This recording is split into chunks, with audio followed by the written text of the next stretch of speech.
Welcome everyone.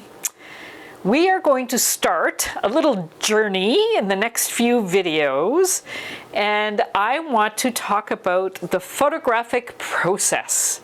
What do I mean by that? I'm talking about take an idea, do a photo session using black and white film, get the film developed, do a print, we're gonna mat it and we're gonna frame it and we're gonna put it on a wall. Yay!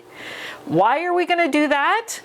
I believe that going through the process using black and white film will give you a better understanding of your digital process. So let's get started.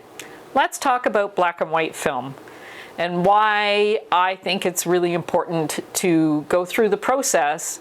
You don't have to become an expert in it, but at least to experience the process, I believe is going to make you a better photographer. Years and years ago, long time ago, when I was very young, I was very privileged to actually have a dark room in my bedroom. I know, the smell of fixer in the morning, loved it.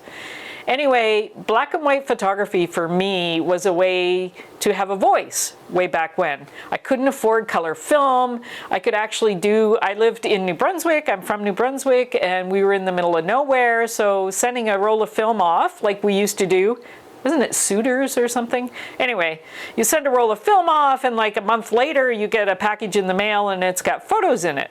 Well, that was taking way too long. So I really wanted to do black and white processing myself. So my dad went out and bought me a darkroom. It was amazing. So I got to experiment taking photos using black and white film and learning about developing and learning about what film choices made a difference in your photos and how to print. And I actually was a retoucher of the prints, and I was really good at cutting mats and the whole process.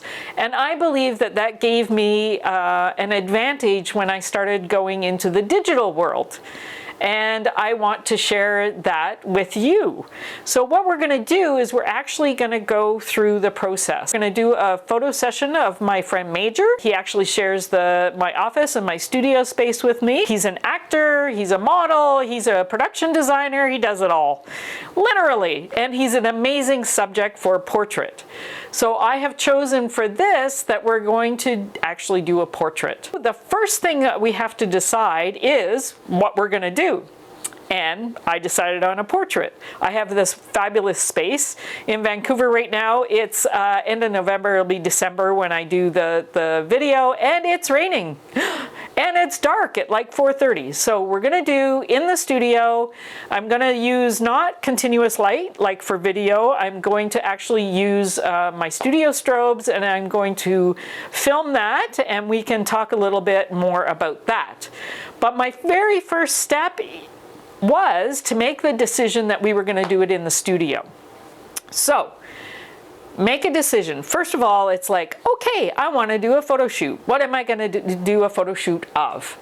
Do a photo walk, and you just want to shoot a roll of black and white film, and you're going to be outside, and wherever you are, let's say it's winter and it's covered in snow, or you're in a warmer climate and it's really bright.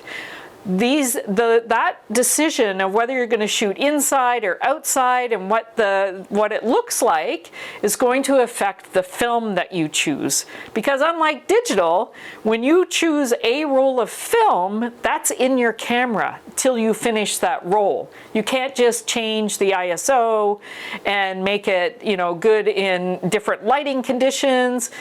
You have one roll of film and it does one thing, and you shoot that whole roll of film. So I'm going to show you some film, but I'm also going to show you, first of all, this is my little baby. This is my Bronica. It is a medium format camera, and this is what we're going to actually use for these videos, because I haven't actually shot film in probably 7 years. So you're gonna see me fumbling a lot in the next little while. So I've made the decision that I'm gonna do a portrait. It's going to be of my friend Major. I'm going to use this camera. Yay, 2 things down. Now the next thing that we need to decide is what film are we gonna use.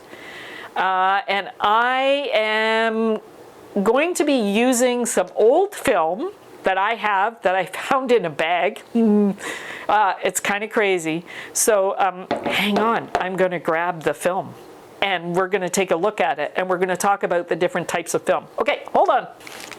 Alrighty, here it is. I have a whole bag of film. So in here, there are, I don't know how old this bag is, so some of you are going to cringe at this, but doesn't matter, I'm going to do it. I'm going to empty this whole bag out onto here. There's color, there's black and white, there's slide film, there's, yeah, all kinds of stuff. So I'm going to dump it out and we're going to talk. Okay, are we ready? Dun-ta-da! It's scary because there's so much stuff in here. It's crazy. Okay, what are we going to find? Ah! Oh, and all over the place. Ah! Oh, and look. Whew. Crazy. Oh my God.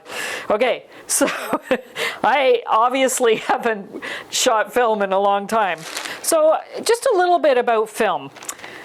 Now, I'm talking about choosing a film. Why am I talking about choosing a film? Well, each film has its own personality, its own traits. So back in the day when we were shooting, let's say, color film, ílwətaʔ was kind of more on the orangey tones. Portrait had the best skin tone, so portrait was what I would use for weddings. Color film is a little more sensitive to being old because the colors are going to shift and it's going to not come out with a nice skin tone. As I said before, it could be fun. You never know, but I wouldn't want to do something that's like really important with an old expired film. But the black and white film, however, is probably going to still be okay.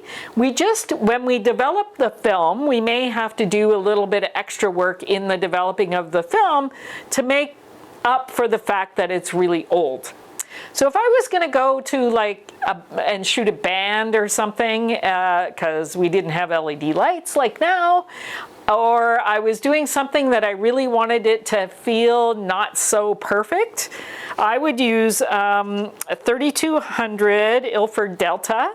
I loved this film. It had a larger grain in it, and which is the opposite of this Fuji Acros, which is 100 ASA, and this is 3200 ASA. 100 ASA had way less grain, so it was very fine grain. It's a beautiful film, and it just, oh yeah. It's hard for me to explain it all. I'm not a really technical person, so there's all kinds of technical stuff around this, but what I wanted to know is what it looked like. And when I use this film, it's going to be fine grain. When I use this film, it's going to have lots of large grain that I loved as well. So they're two different films. So this is what I'm saying, is that the different films have different traits to them. So that is going to be a decision that you need to make about the session that you're going to do. So if you're going out and you're going to do a photo walk, like I said before, are you going to do it in lower light? Are you going to do it in a brighter day? Do you have snow to deal with? Are you at a beach? Are you doing it at dusk? Are you doing a sunset? What are you doing? You're going to choose the ISO of the film that you want to use, and it's going to be an artistic choice. What do you want it to look like? What are you trying to say? Do you want it to be grainy, or do you want it to be very sharp? These are the artistic decision that I find in digital you don't actually get to make that kind of decision. Now today, like I said, we don't have quite as many film choices as we did back then. I either buy my film where I get my film developed, which is Rocket Repro, or I get it from b&Wphoto. And I'm going to put the link to both of those places in the notes down below. So if you want to order film, there's a lot of different ones, not quite as many as there used to be, but there are some really fun films to play with. So my decision of what I'm going to do with the session with Major in the next video is I'm actually going to use my Acros, and I'm going to use 100 ASA. It's 100 ASA, and that means that it's not as sensitive to light as the 3200 ASA. And I want to do that. I'm going to use my studio strobes, and that will give me the amount of light that I need in order to take the portrait. If I was going to do a natural light, I might choose a higher ISO. So this is our choice. Acros 120. I was looking for the expiry date. 2008. There we go. Acros 120, fine grain, and we're going to do a portrait. So there, we have made some choices, and it's an artistic process. These are the choices. This is what I want to make. And in digital, again, you get choices for sure, but it's a little bit different. So between now and the next video, I challenge you to pick out some film, put it in a camera, and go take some photos. And meet me back here next time, and I'm going to do the portrait session with Major.